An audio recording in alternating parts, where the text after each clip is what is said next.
तुम्हारे मोबाइल पे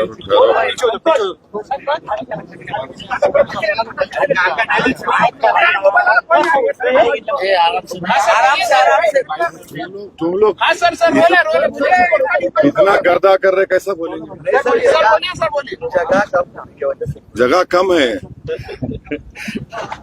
बोलना क्या चाह रहे? बोलिए।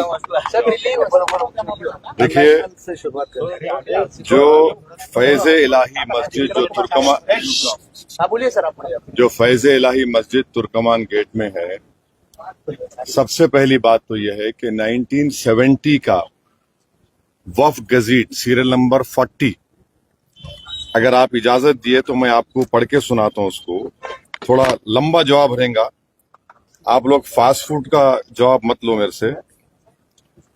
तो ये मेरे गजट कॉपी है, serial number 40 of 1970, Khwaja Faiz Ilahi mosque alias Masjid Ghausiyan and graveyard.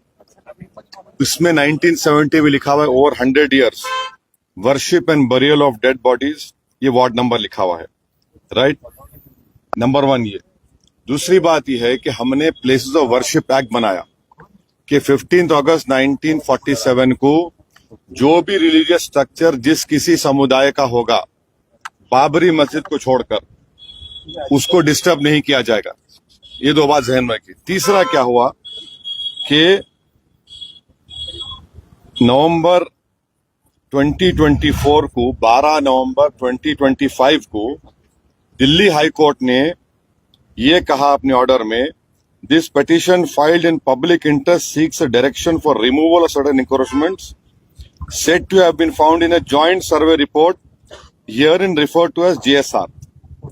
Third point ये है कि अब ये जो ज्वाइंट सर्वे हुआ, ज्वाइंट सर्वे में कौन पार्टी है, इसमें कौन थे सर्वे रिपोर्ट, सर्वे जब हुआ, conducted by officials of MCD, DDA, land and development office जो मिनिस्ट्री ऑफ अर्बन डेवलपमेंट का है, और चौथा रेवेन्यू डिपार्टमेंट और पब्लिक वर्क्स। जब मेरी जमीन है, आप मेरे को नहीं रख रहे सर्वे में, हाँ मेरी जमीन है, सर्वे मेरे को नहीं रख रहे। चौथी बात, अगर जब मेरा मालिकाना हक है उसके ऊपर, तो रूल पोजीशन ये है लॉ के लिहाज से वो वक्फ ट्राइब्यूनल को जाना।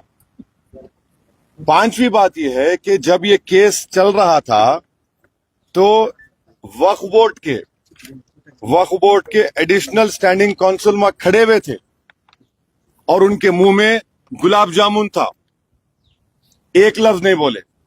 छठी बात यह है कि आज भी दिल्ली वक्फ बोर्ड और ये मस्जिद के लोगों में केस चल रहा। क्या केस चल रहा? हर साल वक्फ प्रॉपर्टी को 20% वक्फ फंड देना पड़ता वक्फ बोर्ड को। दिल्ली वक्फ बोर्ड इनको बोल रहा था 70% दो। ये केस आज भी चल रहा। तो ये Delhi Waqf board is complicit in this matter. जब ये फैसला नवंबर 2025 को आया तो दिल्ली वक्फ बोर्ड को रिव्यू पिटीशन फाइल करना था, रिव्यू पिटीशन फाइल नहीं करे।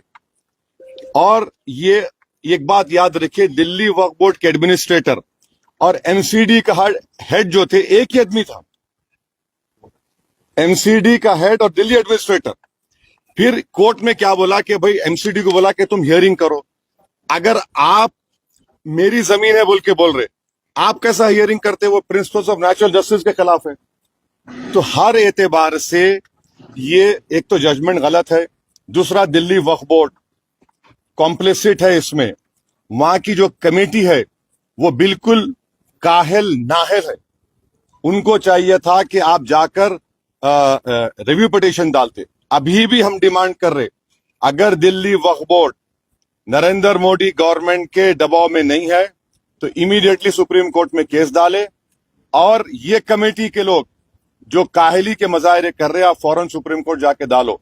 ये वक्फ प्रॉपर्टी है, 1970 का गजेट इशू करती गवर्नमेंट, और LDO is under urban development ministry. तो ये पूरा गवर्नमेंट की साजिश है, इस प्रॉपर्टी को वक्फ बोर्ड की डेमोलिश किया गया है। इसीलिए ये इसका फैक्ट है जो आपके सामने मैं बयान किया। Okay, sir. अब दूसरा Now the deal is complete. National. नहीं और एक है नेशनल का सुप्रीम कोर्ट का बेल का नहीं होना 2 करोड़ से ज्यादा ऑर्डर हाँ सुप्रीम कोर्ट का एसआईआर होना नहीं होना तो सुप्रीम कोर्ट का बेल का ऑर्डर होना नहीं होना होना सर।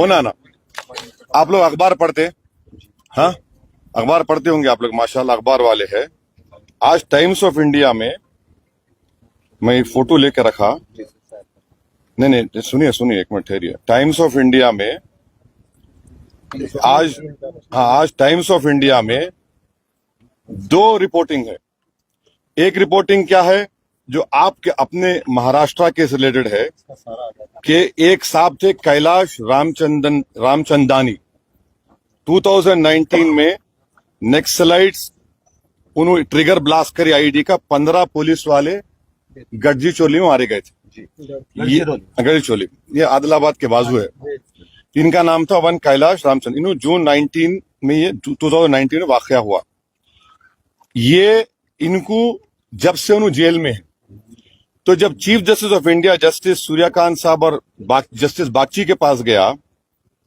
तो गवर्नमेंट क्या बोली the blast was triggered on the signal given by the accused.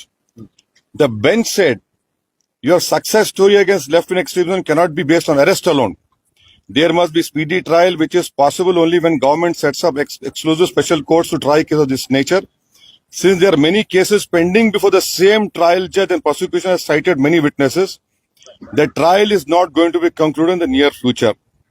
तो उन्होंने क्या किया इंटरिम बेल दिया उनको नंबर 1 क्या बोला कि इंटरिम बेल दिया 2019 में एक और केस में जस्टिस संजय कुमार साहब और जस्टिस आलोक आरदे ने एक एमटेक चेयरमैन पीएमएलए का सेक्शन लगा पीएमएलए में ट्विन टेस्ट होता ट्विन टेस्ट का मतलब क्या है कि आप जज को प्रूफ करना कि आप इनोसेंट है और दूसरा के बेल दिए तो भागना नहीं तो उस केस में जस्टिस संजय कुमार साहब ने कहा The right to speedy trial enshrined under Article 21 of the Constitution is not eclipsed by the nature of the offence.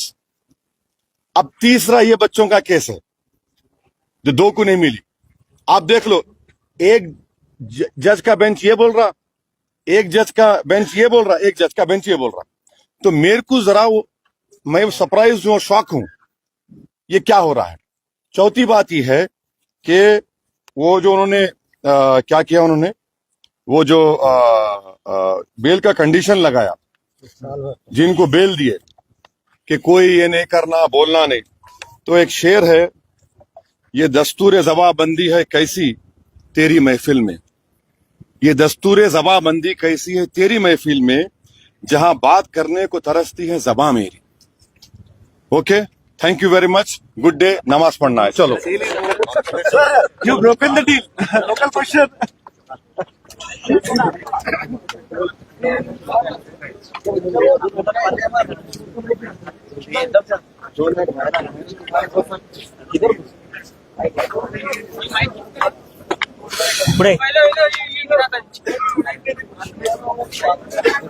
And तक था एंड में गिरा